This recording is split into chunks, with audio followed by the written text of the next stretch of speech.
j'aimerais que ma mort soit un chef-d'œuvre. Le 11 mai 2021, il annonçait être victime de celui qu'il essayait de combattre, le cancer. La maladie aura eu raison de lui.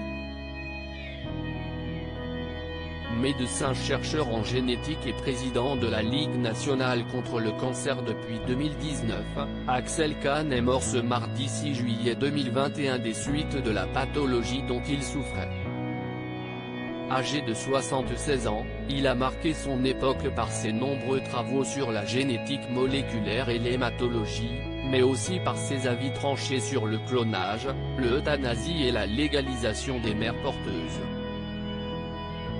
Il est notamment l'auteur de plus de 450 articles parus à l'international dans des revues scientifiques de premier plan.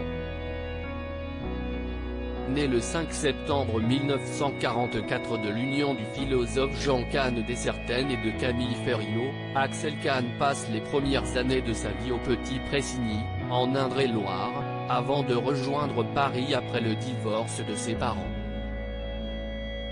Il fait ses études secondaires au lycée Bouffon de la capitale, avant de s'orienter vers des études de médecine.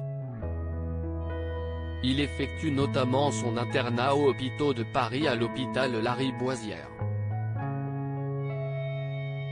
Sa jeunesse est marquée par le suicide de son père en 1970, qui lui demandera dans une dernière lettre de rester raisonnable et humain.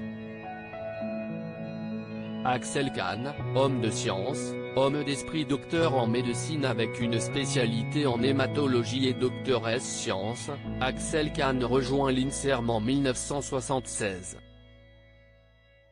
Il y travaille notamment avec le généticien Jean-Claude Dreyfus, tout en continuant d'exercer la médecine et en fondant la revue scientifique franco-québécoise Médecine Science.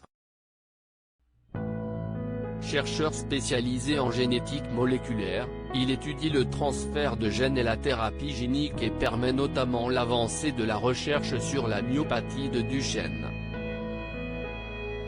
À partir de 2000, il préside, à la Commission européenne de Bruxelles, le groupe des experts de haut niveau en sciences de la vie, puis la Fondation internationale du handicap ainsi que le comité d'éthique de la Ligue du cancer.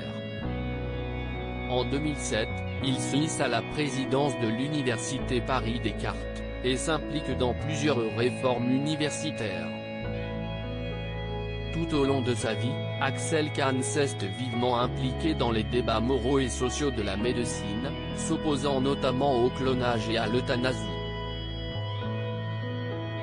Religieux, il reproche au clonage thérapeutique d'attenter à la dignité humaine, et se montre également hostile à la légalisation des mères porteuses. Toujours, l'esprit philosophe prend le pas sur l'homme de science et au fil de sa carrière, Axel Kahn n'a de cesse de s'interroger sur la place de l'homme, sa morale et le rôle de la science et de la médecine. Il publie notamment Et l'homme dans tout ça ?